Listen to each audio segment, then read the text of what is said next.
Je vais passer maintenant à la description des dépenses de fonctionnement.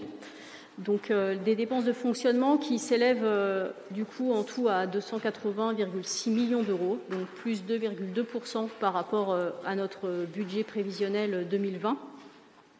Si je vais zoomer au fur et à mesure de la présentation sur les trois postes principaux. Vous le voyez, il y a déjà les charges de personnel de fait qui pèsent pour 60% dans notre budget et donc qui sont en augmentation cette année de manière significative de plus d'1,9%, notamment pour répondre aux besoins de tranquillité publique que l'on a déjà longuement évoqués en début de ce conseil, mais aussi d'éducation.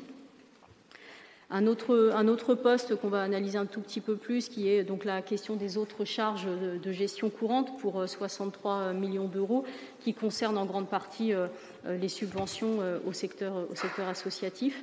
Et puis les charges à caractère général de près de 44 millions d'euros qui correspondent en fait à l'ensemble des besoins de la collectivité pour fonctionner au quotidien. J'entends par là tout ce qui est fournitures diverses et variées.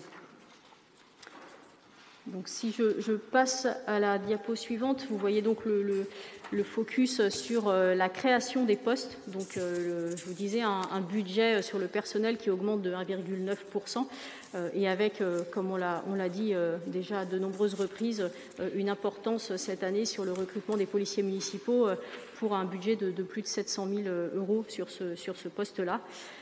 Une part importante aussi, comme vous le voyez, sur l'éducation, notamment liée à l'ouverture de nouvelles classes.